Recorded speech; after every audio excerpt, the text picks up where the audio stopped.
ഇപ്പോൾ ഇത്രയും സംസാരിച്ചതിനിടയിൽ അവസാനിപ്പിക്കുന്നതിന് മുമ്പ് ഞാൻ ഒരു കാര്യം ചോദിക്കാനായി. അങ്ങേപ്പോലുള്ള നേതാക്കൾ, അതായത് സംഘടനാ പ്രവർത്തന പാരമ്പര്യമുള്ള നേതാക്കൾ, ഭരണതലത്തിൽ ജനപ്രതിനിധികളായിട്ടുള്ള പാരമ്പര്യമുള്ള നിങ്ങളെപ്പോലുള്ള കോൺഗ്രസ് നേതാക്കൾ ജനങ്ങളോട് സംവദിക്കുന്നില്ല എന്ന ആരോപണം ശക്തമാണ്. കാരണം ഇപ്പോൾ ചാനൽ ചർച്ചകളിൽ ന്യൂ ജനറേഷൻ ലീഡേഴ്സിനെയാണ് നമ്മൾ കൂടുതൽ കാണുന്നത്. പക്ഷേ ഒരു മെച്വർ ലീഡർഷിപ്പ് കേരളത്തിലെ ജനങ്ങളോട് കോൺഗ്രസിൻ്റെതായി സംസാരിക്കുന്നില്ല എന്നൊരു തോന്നൽ ജനങ്ങൾക്കിടയിൽ ശക്തമാണ്. അതെന്താ വെച്ചാൽ ഇപ്പം ഞങ്ങളൊക്കെ ചാനലുകളിലൊക്കെ വളരെ സജീവമായിട്ടുണ്ടായിരുന്നു 2004 മുതൽ 2021 വരെ. അപ്പോൾ ആദ്യമൊക്കെ നമ്മൾ എല്ലാ പാനലിലുണ്ടായിരുന്നു കോൺഗ്രസ് പാർട്ടിയുടെ. അതിനുശേഷം പിന്നെ പ്രധാനപ്പെട്ട വക്താക്കളിൽ ഒരാളായിരുന്നു. അപ്പം ഞങ്ങളൊക്കെ ഒരു 2021 വരെ നമ്മൾ വളരെ സജീവമായിട്ടുണ്ടായിരുന്നു. പക്ഷെ അതിനൊക്കെ ശേഷം അന്നും ഇടതുപക്ഷത്തു നിന്നും മറ്റെല്ലാ പാർട്ടികളിൽ നിന്നും അതുപോലെ സീനിയർ ആളുകളായിരുന്നു ചർച്ചയ്ക്ക് വരുന്നത്. പിന്നീട് ചാനലുകളിൽ അതൊക്കെ വലിയ മത്സരമായി മാറി. ഒരുപാട് ചാനലുകൾ വന്നു, ഒരേ സമയത്ത് ചർച്ചകൾ വരുന്നു. അപ്പോൾ അവർക്ക് അവരുടെ റേറ്റിംഗ് കൂട്ടണം. അതിനു വേണ്ടിയിട്ട് ആ ഡിസ്കഷൻ്റെ വേറൊരു തലത്തിലേക്ക് അവർ മാറ്റി, അതിൻ്റെ സ്റ്റാൻഡേർഡ് തന്നെ മാറ്റി. മനസ്സിലായി. കൃത്യമായിട്ടുള്ള പൊളിറ്റിക്കലായിട്ടുള്ള വിശകലനങ്ങളോ നിലപാടുകളൊന്നും അല്ല അവർക്ക് അറിയേണ്ടത്. അവർക്ക് ആളുകളെ പിന്നെ പിടിച്ചിരുത്തത്തക്ക രീതിയിലുള്ള കോൺട്രവേഴ്സികൾ മാത്രമാണ് അവർക്ക്. അത് തന്നെയാണ് ഞാൻ ചോദിച്ചത്. പക്ഷെ അതിൻ്റെയൊക്കെ ആത്യന്തികമായ നഷ്ടം കോൺഗ്രസിനല്ലേ? അതായത് ഒരു മെച്വർ ലീഡർഷിപ്പിന് ജനങ്ങളോട് സംവദിക്കാനുള്ള സാഹചര്യങ്ങൾ കോൺഗ്രസ് തന്നെ നഷ്ടപ്പെടുത്തുകയല്ലേ? അത് കോൺഗ്രസ് നഷ്ടപ്പെടുത്തുമെന്ന് പറയാൻ പറ്റുന്നില്ല. കാരണം ഇപ്പം ചാനലുകളെ സംബന്ധിച്ചിടത്തോളം ചാനലുകളിലെ വാർത്തയൊക്കെ ഇത്ര ആളുകളെ ഇപ്പോൾ കാണുന്നുള്ളൂ. പഴയതുപോലെ ഞങ്ങളൊക്കെ ഉണ്ടായിരുന്ന കാലത്ത് 2-3 ചാനലുകളാണ്, അല്ല 3-4 ചാനലുകളായി. അവസാനമൊക്കെ ഒരു 5-6 ചാനലോ മാക്സിമം. ഇന്നിപ്പം 10-20 ചാനലുകളിൽ ഒരേ സമയം ചർച്ച നടന്നുകൊണ്ടിരിക്കുന്നത്. അപ്പോൾ അതുകൊണ്ട് അതിന് ഇപ്പം ചെയ്യുന്ന കാര്യം എന്താണെന്ന് വെച്ച് കഴിഞ്ഞാൽ ഈ ചാനൽ ചർച്ചകൾ തന്നെ അതിൻ്റെ അകത്ത് ഏതെങ്കിലും വളരെ പിന്നെ ആരുടെ എന്താ പറയുന്നത് ചില മാസ് ഡയലോഗുകൾ വരുമല്ലോ. അതെ അതെ അതെ അതെ അതെ. അപ്പം ചാനൽ ചർച്ചയിൽ പങ്കെടുക്കുന്നവർ തന്നെ ഇത്തരം ഡയലോഗുകൾ പറയാൻ അവർ ശ്രദ്ധിക്കും. അത് അവരുടെ സെൽഫ് പബ്ലിസിറ്റിക്ക് വേണ്ടി ഉപയോഗിക്കും പഞ്ച് ഡയലോഗുകൾ. അപ്പം പഞ്ച് ഡയലോഗുകൾ നമ്മൾ പറഞ്ഞു കഴിഞ്ഞാൽ ചാനലുകൾ എന്ത് കാണിക്കും? ചാനലുകൾ അവരുടെ ഈ അവർ യൂട്യൂബിലേക്ക് ഇത് കട്ട് ചെയ്ത് അങ്ങ് ഇടും. അപ്പോൾ യൂട്യൂബിൻ്റെ അകത്ത് മാക്സിമം വ്യൂവേഴ്സ് കാണുമ്പോൾ അതിൻ്റെ വീതം അവർക്ക് കിട്ടും. ഇവർക്ക് വ്യക്തിപരമായ പബ്ലിസിറ്റിക്ക് വേണ്ടി ഇവർക്കും എല്ലാവർക്കും തന്നെ ഇപ്പോൾ ചാനലിലേക്ക് പോകുന്ന എല്ലാ യുവ നേതാക്കന്മാർക്കും സെപ്പറേറ്റ് ആയിട്ട് അവർക്കും യൂട്യൂബ് ചാനലുകളൊക്കെ ഉണ്ട്.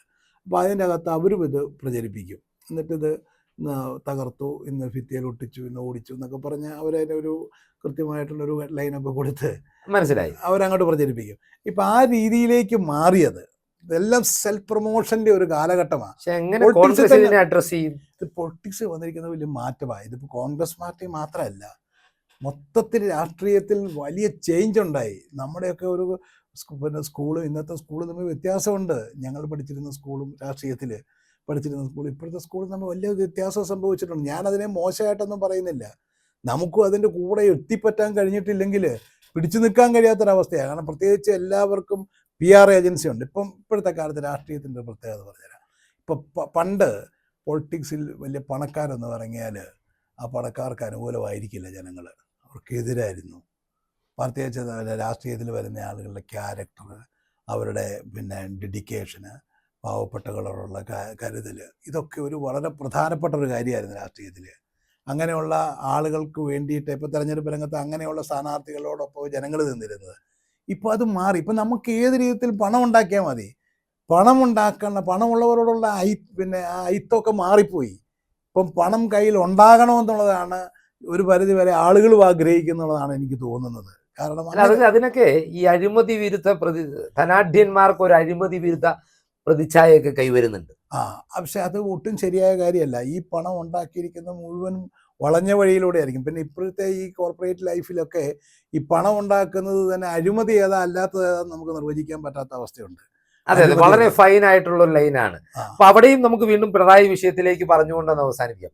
ഈ പിണറായി വിജയൻ അധികാരത്തിലേറ്റപ്പോൾ പറഞ്ഞിരുന്നു, അധികാരത്തിന്റെ ഇടനാഴികളിൽ എന്റെ വക്താക്കൾ ഉണ്ടാവില്ല, ഏജന്റുമാരുണ്ടാവില്ല എന്നൊക്കെ പറഞ്ഞിരുന്നു. അത് ഉമ്മൻചാണ്ടിയെ കൊട്ടി പറഞ്ഞതാണ്.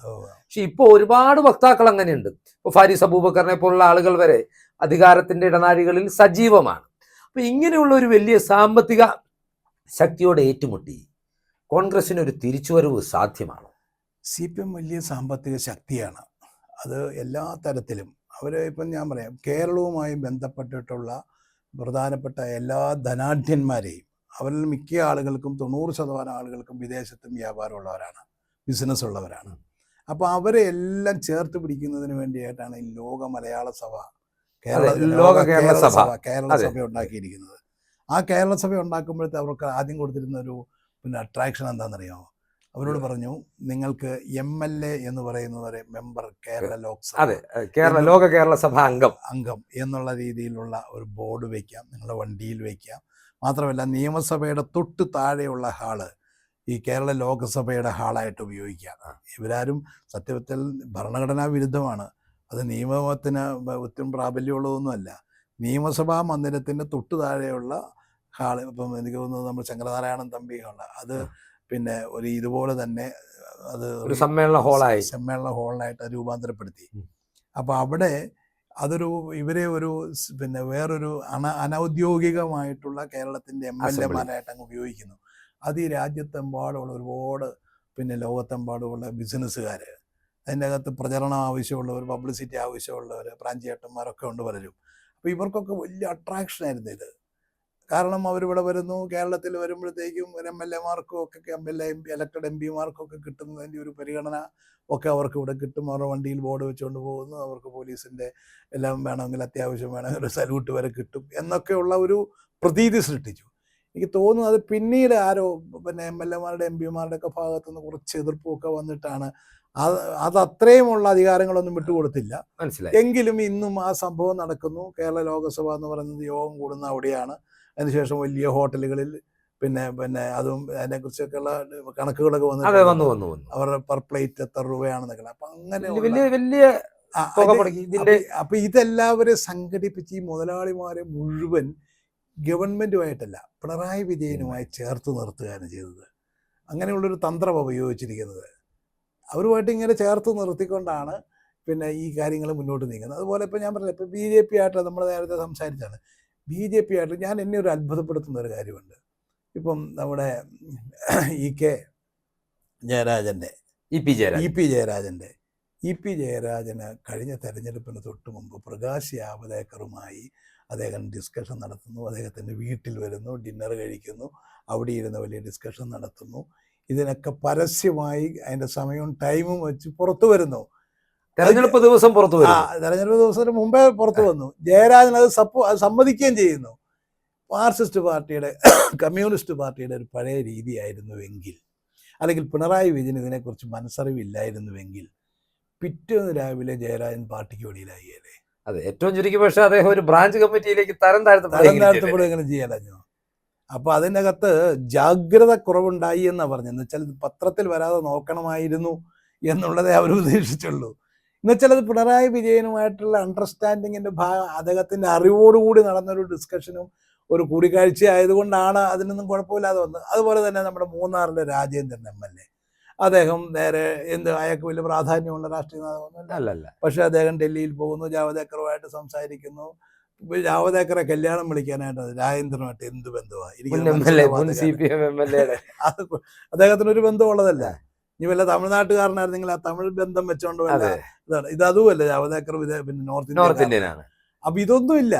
പക്ഷെ അവർ തമ്മിൽ ഡിസ്കഷൻ നടക്കുന്നു. അപ്പം ഇതൊക്കെ പിണറായി വിജയൻ അറിഞ്ഞു. പിണറായി വിജയനെ ഇതിനെ എതിർക്കാൻ പറ്റില്ല.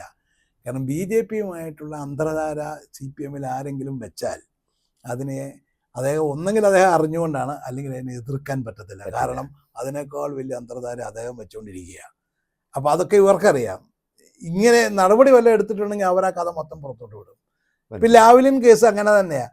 38 തവണ 40 തവണ ഈ കേസ് മാറ്റിവെക്കുക എന്ന് പറഞ്ഞാൽ പിണറായി വിജയൻ മുഖ്യമന്ത്രി ആകുന്നതിന് മുമ്പുള്ള കേസാണ്. അദ്ദേഹം ഏതെങ്കിലും സമയത്ത് ഈ കേസ് എടുത്താലത്തെ പ്രത്യേകത എന്നാണെന്നറിയോ? ഈ കേസിൻ്റെ പ്രത്യേകത ജയലളിതയുടെയും അതുപോലെ ലാലു പ്രസാദ് യാദവിൻ്റെയൊക്കെ കാര്യത്തിൽ അതായത് ഹൈക്കോടതികൾ അവരെയൊക്കെ കുറ്റവിമുക്തരാക്കിയതാണ്. ഏതാ ഈ കുറ്റപത്രം ഡിവൈഡ് ചെയ്തിട്ട് ഇവരെ ഇതിനകത്ത് കക്ഷിയല്ല എന്ന് പറഞ്ഞാൽ ഈ ലാവ്ലിൻ കേസ് പോയത്, ലാവ്ലിൻ കേസ് ഇവിടെ വിചാരണ നടത്തിയിട്ട് പിണറായി വിജയൻ നിരപരാധിയാന്ന് പറഞ്ഞതല്ല. അതിൻ്റെ കേസുണ്ടായതെന്ന് വെച്ച് കഴിഞ്ഞാൽ ഇത് നമ്മുടെ ലാവ്ലിൻ കമ്പനിയുടെ ആളുകൾക്ക് ഇവിടുത്തെ കോടതിയിൽ നിന്ന് സമൻസ് അയച്ചിട്ട് അവർ കൈപ്പറ്റുന്നില്ല, അവരാരും ഹാജരാകുന്നില്ല എന്നുള്ളത് കൊണ്ട് അവരെ മാറ്റി നിർത്തിക്കൊണ്ട് കേസ് സ്പ്ലിറ്റ് ചെയ്ത് കഴിയുമ്പോഴത്തേക്ക് യഥാർത്ഥത്തിലുള്ള ഇതിനകത്ത് പ്രതിയായിട്ടുള്ള ആളുകൾ, പിണറായി വിജയനുമായി സാമ്പത്തിക ഇടപാട് നടന്നു എന്ന് പറയുന്ന ആളുകൾ, അവരെ ഇതിനകത്ത് കൊണ്ടുവരാതെ ബാക്കി കേസെടുത്തു കഴിഞ്ഞാൽ പിന്നെ കുറച്ച് ഉദ്യോഗസ്ഥന്മാർ മാത്രമേ ഉള്ളൂ. അപ്പോൾ അദ്ദേഹത്തെ ആ പേരിൽ പിന്നെ അദ്ദേഹത്തെ കുറ്റവിമുക്തനാണ്, അദ്ദേഹത്തിന് തെളിവില്ല എന്ന് പറയുന്നത്. അത് പക്ഷേ മറ്റവരുടെ കേസ് സ്പ്ലിറ്റ് ചെയ്ത് മാറ്റി വെച്ചിരിക്കുകയാണ്. അപ്പൊ ഇതാണ് സുപ്രീം കോടതിയിലേക്ക് കേസ് ചെന്നാൽ സുപ്രീം കോടതി പറയും അങ്ങനെ കേസ് വിടാൻ പറ്റത്തില്ല എന്നാ പറയുള്ളൂ. ഹൈക്കോടതി അങ്ങനെ പറഞ്ഞാൽ ഇതിന്റെ വിചാരണ നടക്കണമെന്ന് പറയും. വിചാരണ നടത്തിയിട്ട് നിങ്ങൾ വിട്ടോ, പക്ഷെ വിചാരണയില്ലാതെ കുറ്റവിമുക്തനാക്കാൻ പറ്റില്ല. അതാണ് ജയലളിതയുടെ കാര്യത്തിലും ലല്ലുവിന്റെ കാര്യത്തിലും സുപ്രീം കോടതി നിലപാട്. ഇതും എടുത്തു കഴിഞ്ഞാൽ ആ നിലപാട് സ്വീകരിക്കാൻ പറ്റുള്ളൂ. ഞങ്ങളിപ്പോ കുറ്റവാളിയാണെന്നൊന്നും പറയുന്നില്ല, പക്ഷെ നിങ്ങൾ വിചാരണ കോടതിയിൽ അത് വിചാരണ പൂർത്തിയാക്കാൻ പറഞ്ഞ പിണറായി വിജയൻ 9ാം പ്രതിയായി. സ്വാഭാവികമായി ശിക്ഷിക്കപ്പെട്ട് കഴിഞ്ഞാൽ 9ാം പ്രതിയായിട്ടിരിക്കുന്ന ഒരാള്, ഒരു അഴിമതി കേസിൽ പ്രതിയായിരിക്കുന്നതാണ് മുഖ്യമന്ത്രിയായി തുടരാമോ എന്നുള്ളൊരു ധാർമ്മിക ചോദ്യം വരും. കാരണം ഇന്ത്യയിൽ ഒരുപാട് പേരെ രാജിവെപ്പിച്ചിട്ടുള്ള പാർട്ടിയാണ് CPM. അപ്പോൾ അവർക്ക് ഇതൊരു ധാർമ്മിക പ്രശ്നമുണ്ട്.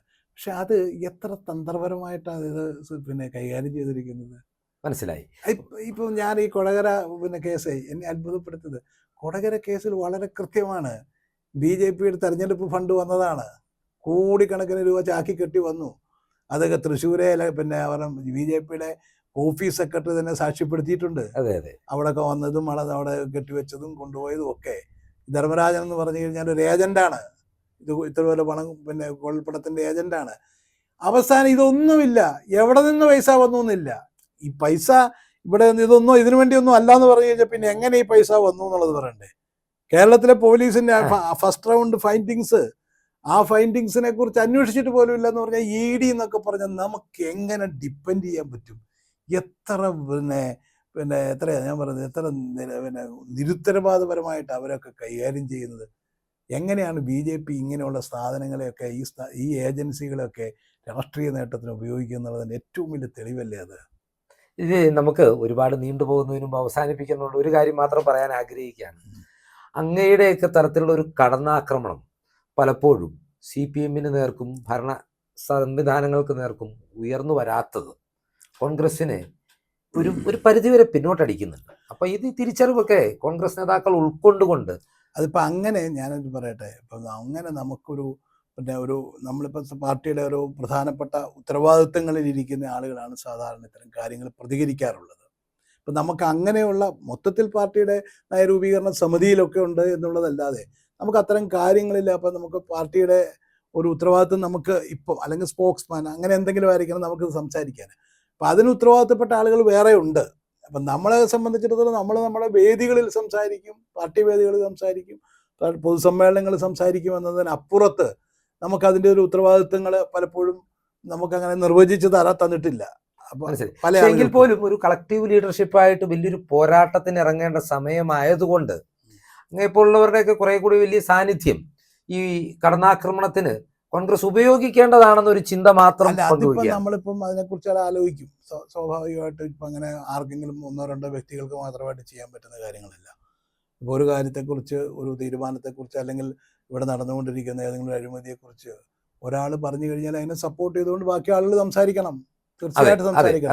അതിന് പാർട്ടി ചുമതലപ്പെടുത്തണം. ഇന്ന ആളുകൾ സംസാരിക്കണം എന്ന് പറഞ്ഞാൽ അങ്ങനെയാണല്ലോ എല്ലാ പാർട്ടിയും ചെയ്യുന്നത്. ജനങ്ങളുടെ വലിയൊരു ആഗ്രഹമാണ് പറയുന്നത് കോൺഗ്രസിന് അത് ഉൾക്കൊള്ളാൻ കഴിയട്ടെ, വലിയ പ്രതിരോധം തീർക്കാൻ കഴിയട്ടെ, CPM-ന്റെ ഭരണം അവസാനിപ്പിക്കാൻ സാധിക്കട്ടെ എന്നെല്ലാം ജനങ്ങൾക്ക് വേണ്ടി ആശംസിക്കുകയാണ്. പ്രേക്ഷകർക്കായി അങ്ങയുടെ അവസാന ചിന്തകൾ കൂടി പങ്കുവെച്ചുകൊണ്ട് നമുക്ക് അവസാനിക്കാം. Okay, thank you very much.